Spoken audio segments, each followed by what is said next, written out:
Yo, what is going on, guys? Welcome to the video. I hope your day is going great. Mine's been absolutely amazing. My Overwatch team that I am head coaching just qualified for Contenders North America Season 3. That's right, guys. We're going to be competing against Toronto eSports, Fusion University, Gladiators Legion, Mayhem Academy, NRG eSports, all the Academy teams, guys. We made it. Phase 2 is in. I'm so excited about that. But what you guys all clicked on this video for is Dreamkazper. That is right, I have an update on what he is doing, and he is not in jail as many were hoping. He is actually playing Overwatch. We got confirmation from one of the Boston Uprising analysts, Mr. Bleeple, posted on Discord saying that one of Dreamkazper's Overwatch accounts has been offline for 17 hours, which means he was on the game playing 17 hours ago. And then we got even further information about Dreamkazper, guys.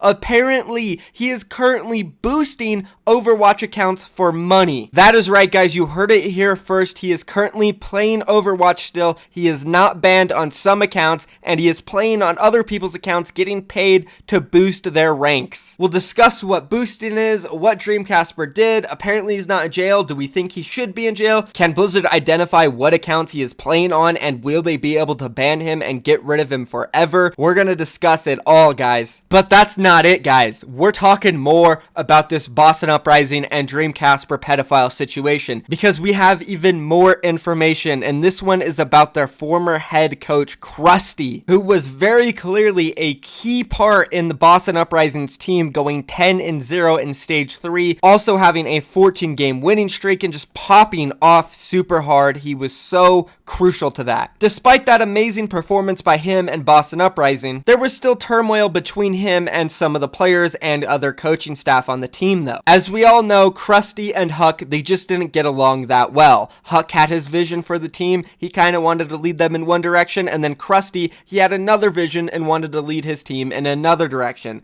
They feuded, they didn't agree on things. And up until now, that's what I know most of the community thought. Huck and Krusty just didn't get along. Krusty wanted to have more control. That's why he decided to leave the team. They didn't get along. And well, that doesn't seem to be the only reason, guys, and it might not even be the major reason anymore because of what I'm hearing. So what I am being told about what happened is that Dreamkazper, when he was finally exposed as being a pedophile, Krusty at that time was like, I cannot do it anymore. I am done. This is the last straw. I'm leaving the team after stage 3. And as we all know, that's exactly when he left, and he went over to the San Francisco Shock. So we are going to be covering anything and everything Dreamkazper, Boston Uprising. After that, we're talking about my Overwatch Contenders team, guys. We just qualified. I am head coaching them. It's absolutely insane. I couldn't be more excited. Then lastly, we are going to be talking a little bit about my channel, about the Patreon, why there's been more ads, because I know a lot of you guys have been asking questions in the comments about it. I have answered it before, but I also have to remember that you guys don't all watch every single video of mine, so you might have missed the one where I talked about my Patreon and why I'm putting more ads back in. So we're going to cover it again in this video. Hopefully you guys get all your answers, and that's going to be it. So if you're excited to get into this video, hear everything about Dreamkazper, Boston Uprising, my team, and just in general, if you want to stay updated on anything and everything Overwatch League, news, updates, drama, leaks,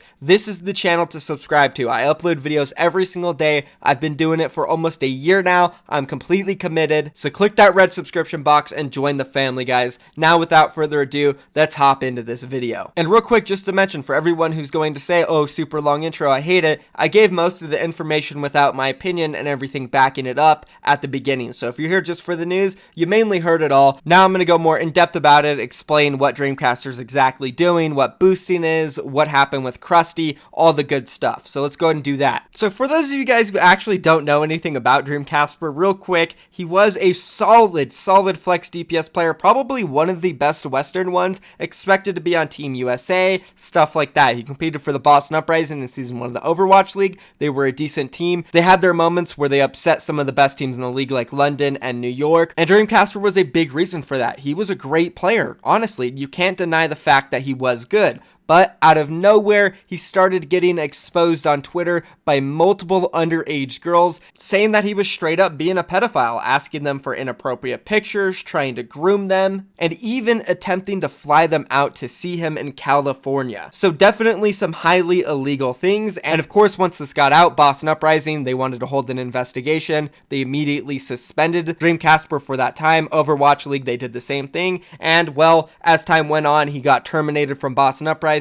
Overwatch League kicked him from the league, and from there, with all the undeniable evidence, it seemed to be true. Dreamkazper, well, simply put, was a pedophile. And this all went down in early April. It's been about 7 months, and finally, we have an update on what's going on. So as I said earlier, Mr. Bleeple, an analyst for Boston Uprising, was in a Discord chat where he posted this screenshot. It doesn't have full context, but as you can see, it said this: Uprising Mr. Bleeple, one of his accounts offline for 17 hours. I can 100% confirm this was in discussion about a chat around Dreamkazper. I have multiple sources who were involved in this chat. There was like 100, 200 people in this Discord at the time talking about it, and they're all telling me the same thing, that this was in relation to Dreamkazper. Now, I cannot confirm the 100% validity of this being his actual account. All we know is this was posted on Discord, and it seems like he was playing on an account from 17 hours ago. Then after this, I am being told that they started talking about Dreamkazper and how he is now a booster in Overwatch. So what he does is he gets paid money to log on to other people's accounts and get them a higher rank than they are. To get top 500, it costs like $500. If you want to get GM, it'll cost like $250. It's super expensive. You could make a good amount of money as a booster. That's why we see a lot of professional players do it when they're not signed, because, well, they're playing the game full time, but they have no money coming in, so they got to figure something out, and usually that is what they decide to do. I know there's a lot of pro players right now in the Overwatch League. They don't boost now, but prior in their past, say 2 years ago when Overwatch first started, boosting was huge, and a lot of the top players now were boosters back then, making really good money. Now back onto Dreamkazper, since we know what boosting is now, it is being rumored that he is out there boosting accounts, getting money for it, and to be honest, it kind of makes sense that he would be doing this. He can't play as a pro. No team in their mind is going to sign Dreamkazper.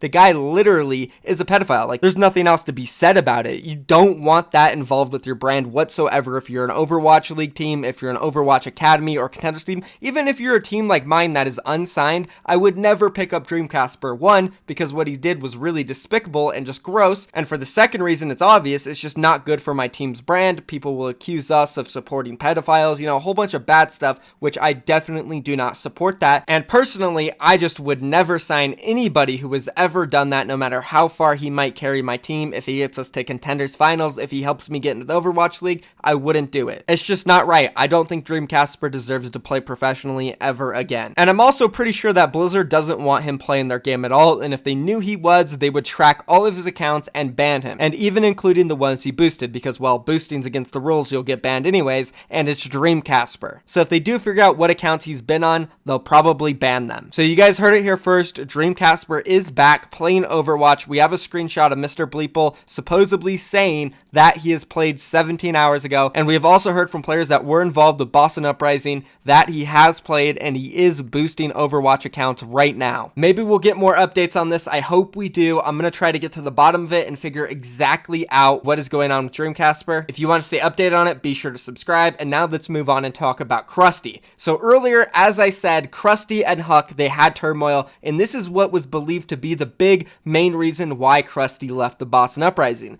But was also being rumored in these talks is that he also left because of the Dreamkazper situation. And if you look at it from a time perspective, it really lines up, because pretty quickly right after the Dreamkazper situation, Krusty, after stage 3, decided that he wanted to leave and go join the San Francisco Shock. So from that angle, it makes a lot of sense. Now, of course, I know Krusty, he still did have turmoil with Huck. Slasher reported on it multiple times during the season, and I have also gotten confirmation that those are reasons why he left the team. But I am now hearing rumors that Krusty also left the team because he did not like the whole Dreamkazper situation, and it was just the last straw. After that, he wanted nothing to do with the team or the players. So that's pretty much where we are now, guys. We finally had some people who were involved with Dreamkazper and Boston Uprising speak out and say he's still playing, he's boosting, possibly a big reason why Krusty left. Insane juice, guys. If you enjoyed it, be sure drop a like. If you want to stay updated on more drama that has to do with this, be sure to subscribe. And now let's go ahead and move on and talk a little bit about my team Phase 2,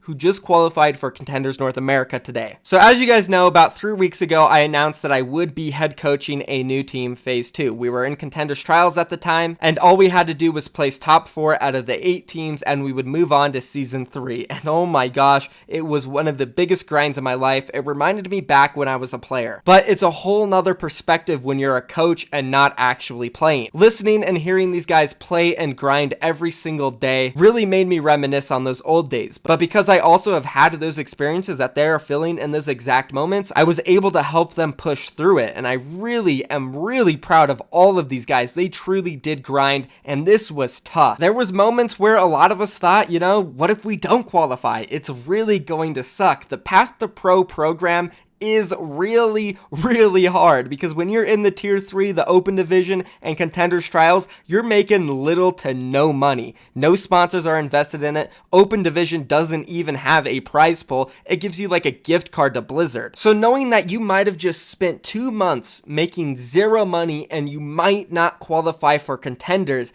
is heartbreaking. It could be the end of your career, but it is only the start of ours, because we did qualify and these players absolutely deserve it. I give you guys my word, not only am I as a head coach, but my players, they are going to work their asses off going into this contender season, and we want to be one of the very first unsigned Contenders teams to make it to a LAN event. That is our goal 100%, and we're going to do whatever we can to get to that goal. So I hope you guys do choose to support me and my team going into the next North American Contenders Season 3. And of course, I'm going to be working on doing more content on this channel with my players, so you guys can see what it's like being a pro, competing in professional tournaments like Contenders. I know it's super exciting. Be sure, leave a comment down below letting me know what type of content you would like to see that has to do with my team, coaching, anything like that. Leave a comment down below. But that's going to be it for that, guys. Let's go ahead and move on now and talk a little bit about my channel and the Patreon and the ads, all that stuff. So as many of you guys know, I put a lot of ads in my video. I do. And simply put, we all know it's because I need money. I do this full time. I'm head coaching a team currently who is unsigned, so I get absolutely no money for it, guys. It is not a paid position. I am putting in 5 to 7 hours every single day coaching these guys, and I'm going to continue to do so. And on top of that, I also have to make daily Overwatch videos on YouTube because it's my income. This is how I survive, guys.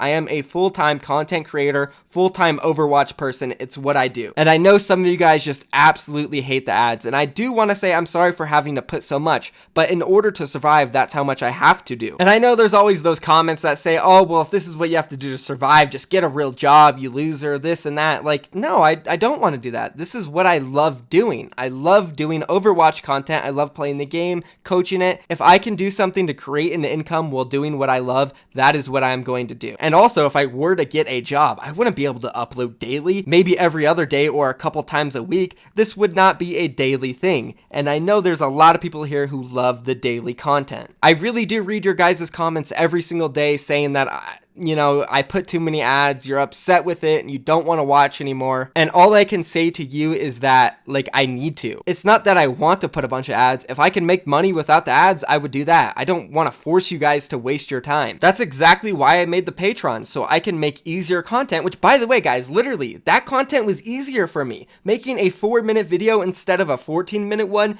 is so much easier. It takes way less time. If I cared about my time and not putting effort into my videos, I would just do those, but I can't because I have to hit that 10-minute mark to put ads on them so I can make money. Patreon, it just didn't work out, guys. Honestly, I made $680 in my first month of Patreon. And if you guys think $680 is enough to survive, especially when you live somewhere like Colorado, $680 a month will get you nowhere. It's below minimum wage. I'm not even sure you can find a 1-bedroom apartment for $680 a month. And then you'd have to pay for food and stuff on top of that. Maybe I could get roommates on $680 a month, but I'm telling you guys, it's just not enough pretty much anywhere in the US right now, unless you live in a very, very cheap city. But I do want to say from the bottom of my heart, my heart, thank you so much to everybody who helped me on my Patreon. You guys are amazing. I wish it could have worked out more, but it just didn't. I couldn't do it. I cannot financially suffer that much just so I can make easier, faster videos for me and you guys. But I do also know that there are a lot of other content creators that do the same thing. Maybe not in Overwatch, but if you go look at real life YouTubers, vloggers, couples channels, reaction channels, all of these people put a lot of ads in their videos, and it's because, you know, YouTube doesn't pay that much unless you put a decent amount of them. And in order for me to survive and pay my bills, feed my family, feed people around me that I need to, I have to do this, guys. I really, really do, from the bottom of my heart, appreciate all the support, especially the people that are here. They show up every single day and watch my videos. You comment, you say it's okay about the ads. You guys are amazing. You really are. And I'm going to continue posting every single day. I'm going to continue coaching, dropping the leagues, doing everything you guys love. Let me know in the comments what type of content you want to see. Thank you so much for watching this video. Again, if you're new around here and you haven't subscribed and you want to stay updated daily, click the red subscription box. But that's going to be it for me, guys. Thank you for watching. Peace.